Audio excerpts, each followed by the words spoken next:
Perhaps he was saying to them very politely, please don't run away just because of the rain.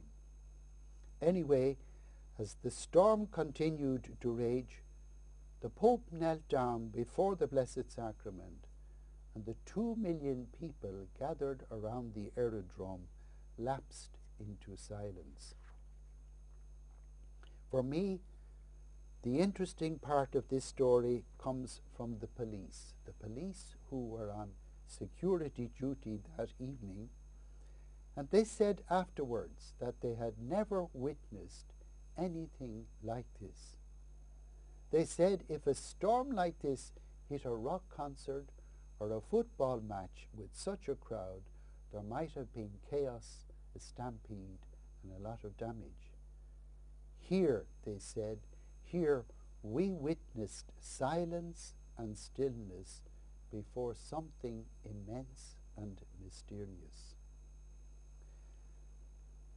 The comment of the police on that occasion, as reported by this journalist, reminded me of a story in St. John's Gospel, when the religious leaders in Jerusalem sent police to arrest Jesus. They knew he was in the temple. The police went out there. Jesus was teaching in the temple, and they took things slowly. But when Jesus had finished speaking, they were afraid to take him and arrest him. And they went back to the religious leaders and said, no man has ever spoken like this man. The World Youth Day in Madrid took place 4 months ago. I would hope and pray that the young people from the Gambia who were there would keep alive in their hearts the unique experiences that must have touched their lives that August. May they keep the flame of faith alive and not let it burn out with the end of this year 2011. May they share it with their peers who did not have the opportunity that they were privileged to enjoy. To all of you watching this program this evening, I say have a blessed and a peaceful New Year 2012. Thank you.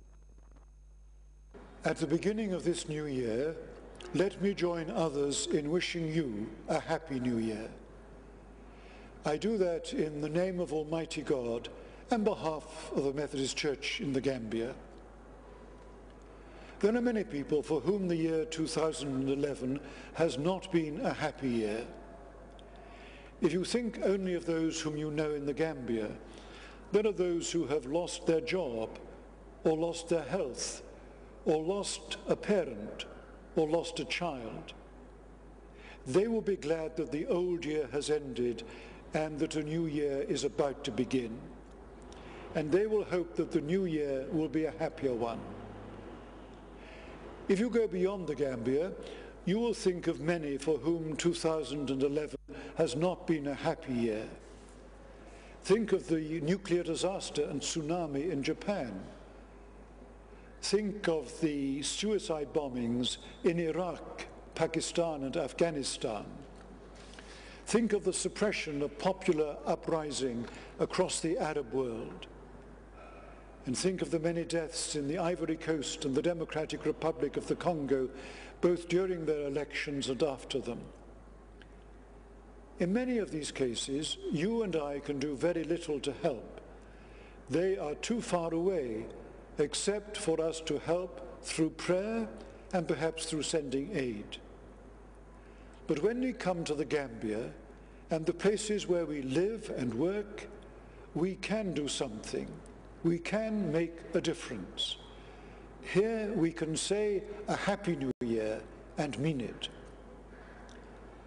Let me begin by saying that there is something exciting about the word new. A new home, a new job, a new car, a new friend, a new baby.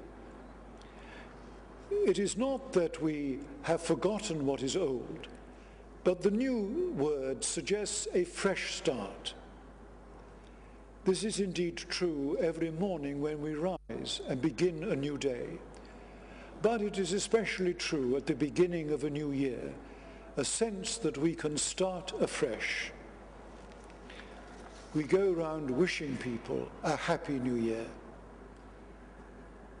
The past year may or may not have been a happy one for you, but you want the new year to be happy, not just for yourself, but for others.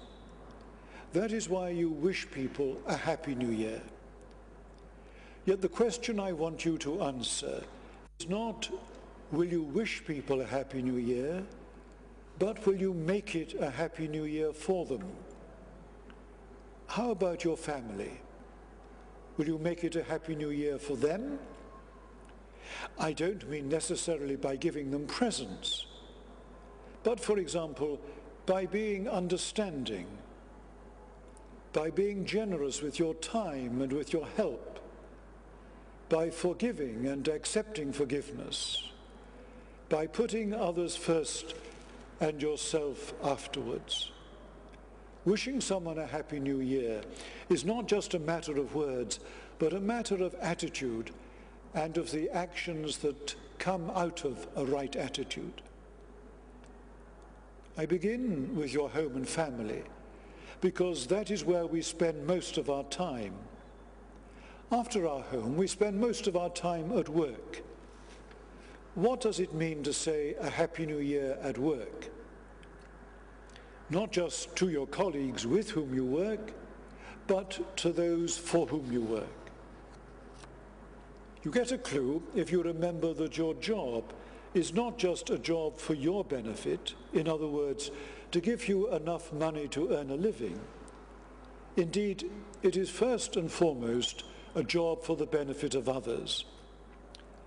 God has so created the world that we rely on each other to meet our various human needs. We need the doctor, the dentist, the nurse and the midwife.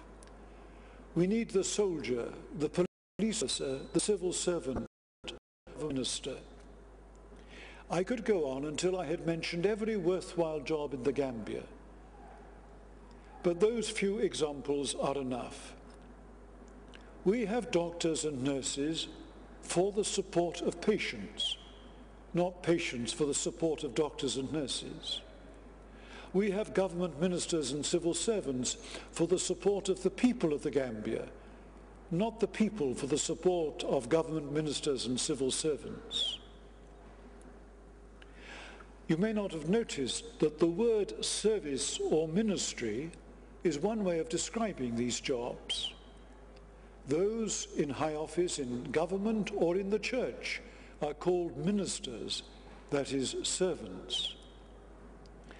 Those who work for government are called civil servants.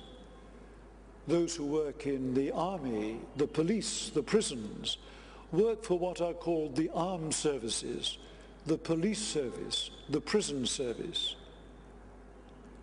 What might it mean for them, for you, not just to say a happy new year, but to make it a happy new year? For ministers in government as in the church, making it a happy new year means recognizing that you are there to serve, not yourself, but others. You are there to see that we have good schools and good hospitals, not just for the few, but for all. You will ask at the end of the day, have I done all that I could today to make life better and fairer? Have I served not just this or that group, but all the people of the Gambia, especially those in greatest need? For civil servants, making it a happy new year means serving those you deal with, not ignoring or evading or disrespecting them. I know, as many know, how many months, not to say years, it can take for a government department to deal with a request, even a request that manifestly is for the good of many people. For civil servants, making it a happy new year will mean working hard to make things happen today, not this year, next year, or as